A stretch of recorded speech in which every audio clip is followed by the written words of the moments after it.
WSBK 赛事的朋友，最近一定被张雪机车64号车手的争议刷屏了，因为你打开社交平台就能刷到铺天盖地关于64号车手卡里卡苏洛的负面评价。有人骂他是赛道碰瓷王，嘲讽他正赛摔、排位摔、热身摔，全程不像是参赛，更像是故意躺在赛道上拖车队后腿的。还有人吐槽他是车队水货，说他连菜鸟都不如，劝他赶紧退役，别耽误张雪机车拿成绩。更有极端网友恶意揣测，说他收了对手的钱，故意在赛道上放水，甚至留言不如直接躺赛道上省事。每一句嘲讽都直击人心。那么事实真的如此吗？大家好，欢迎来到星球热点。国家大事从不缺席，舆论场中抽丝剥茧，聚焦独家中国资讯。点赞、订阅加小铃铛，带你用不一样的视角读懂中国故事。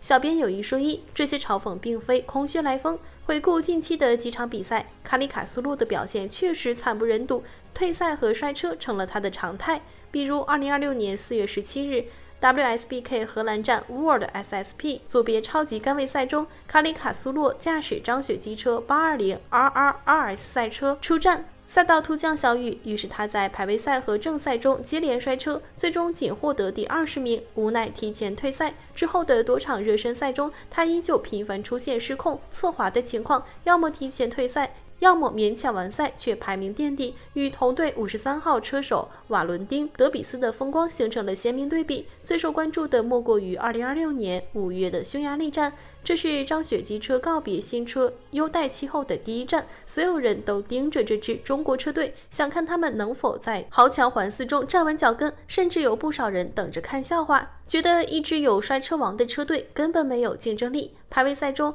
德比斯发挥稳定，成功拿下第6名，卡里卡苏洛紧随其后拿下第9名，实现了中国车队在 WSBK 历史上第一次双车同进前10的突破。本以为这场成绩能平息嘲讽，可正赛中他依旧出现失误，最终仅获得第16名，赛后又一次被网友骂上热搜。很多不了解赛车运动的朋友可能会觉得摔车等于技术差，但其实在顶级赛车赛事中，摔车分为2种，一种是车手操作失误导致的意外，另一种则是刻意为之的极限测试。而卡里卡苏洛的每一次退赛和摔车都属于后者，这也是他被嘲讽的核心原因，因为大家都不懂他背后的任务。张雪机车作为中国首款自主研发的 WSBK 赛车，没有任何历史数据可以参考，没有任何成熟的调教方案可以借鉴。这台车的性能极限在哪里？没有人知道。而找到极限的唯一方法，就是一次次去触碰它、挑战它，甚至故意让它失控。张雪机车采用了一套全网没人敢用的战术分工，这里给大家详细科普一下。53号德比斯的赛车全程采用最保守、最稳定的调教，它的核心任务很明确：冲击领奖台，拿积分，用胜利证明中国机车的实力，让全世界看到中国机车的潜力。就像他在接受总台专访时说的，能骑着张雪机车拿下比赛，就足以说明这款赛车的优秀。而64号卡里卡苏洛的赛车采用的则是最激进、最危险的调教，悬挂设定拉到最软区间，胎压控制在临界工况边缘，他的目标从来不是冲线，而是失控。荷兰站的连续摔车就是这种牺牲性测试的必然结果。当时赛道突降小雨，张雪机车的湿地电控算法还只在实验室里模拟过，没有任何真实比赛环境下的数据支撑。为了拿到最精准的湿地行驶数据，卡里卡苏洛直接关掉了所有电控系统，用最原始的骑行方式去感受赛车在湿滑路面上的极限状态。最后一个飞驰圈，他压弯比全场所有人都深，给油比所有人都早。就在即将冲线拿到有效数据的瞬间，后轮突然失去抓地力，赛车瞬间侧滑出去，他也因此摔车退赛。可能很多人不知道，摔车的那一刻，车载记录仪正在疯狂采集数据，这些从失控临界点拿到的核心数据是实验室里永远模拟不出来的，也是工程师们梦寐以求的黄金数据。有细心的网友发现，卡里卡苏洛摔车后，队友德比斯隔着围栏朝他挥了一下手，很多人以为是安慰，其实这是一种默契。数据拿到了，任务完成了。所以每次摔车，卡里卡苏洛带回来的从来都不只是一辆破损的赛车，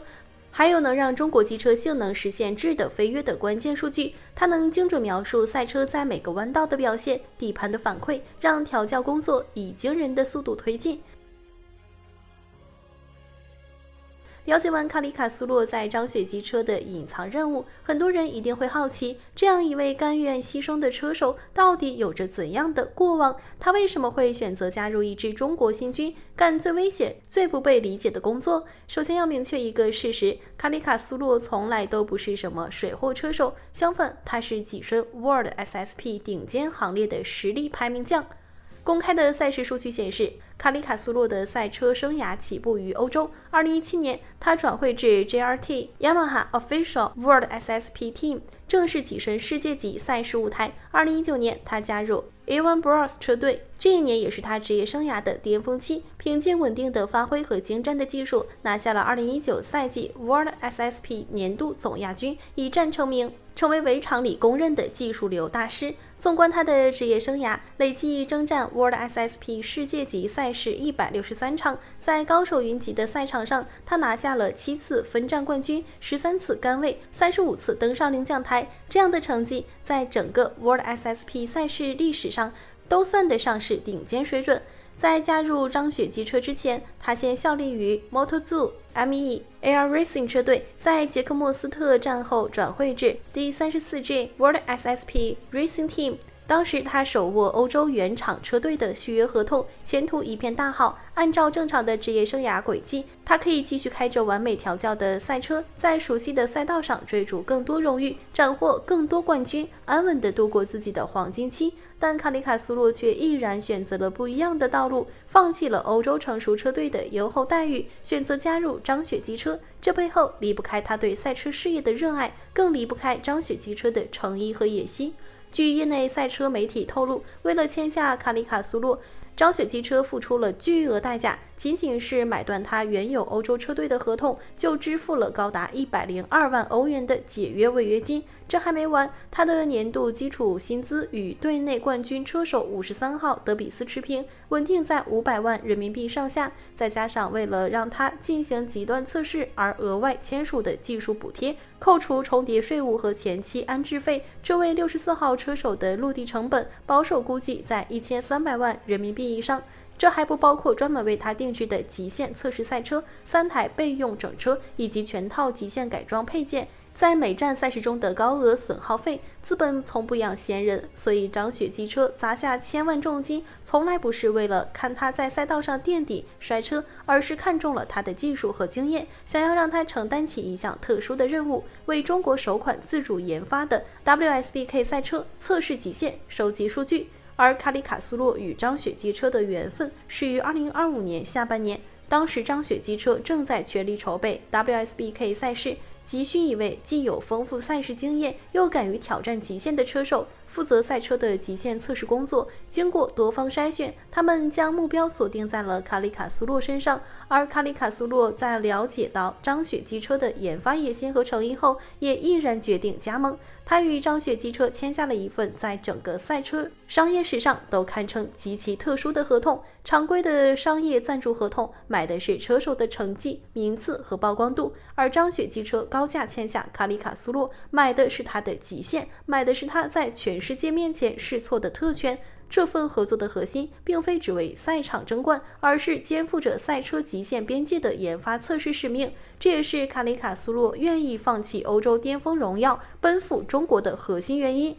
2026年4月，卡里卡苏洛正式加入张雪机车，与53号车手德比斯组成车队参赛阵容，驾驶张雪机车 820RR-RS 赛车出战 WSBK 赛事。从加入车队的第一天起，他就明确了自己的定位，不是冲冠车手，而是首席测试工程师。他的每一次骑行，每一次摔车，都是为了收集最核心的极端数据。他每一次失控，每一次翻滚，赛车传感器都会记录下主力车手根本不敢触碰的各类数据，比如雨后老化赛道的摩擦系数、底盘在崩溃临界点的扭矩反馈、差速器逻辑在失控边缘的极限阀值。这些用命换来的数据，不仅反哺了赛场上的53号车手，让德比斯能拥有更完美的赛车调教，更将直接转化为中国国产量产车的底盘和电控研发核心参数，大幅缩短传统车企动辄几年的试作周期。如今，随着匈牙利站的结束，卡里卡苏洛的付出终于被更多人看到。越来越多的中国粉丝开始理解他，支持他。就像他在赛后所说，他真的不敢相信有这么多中国粉丝在社交平台给他留言支持，这份温暖也成了他坚持下去的动力。好了，今天的内容到这里就结束了。如果你喜欢小编的影片，还请大家多多点赞转发，让更多的人一起见证中国进步。关注我的频道，这样既能回顾往期视频，又不会错过之后的精彩内容。那我们下期节目不见不散。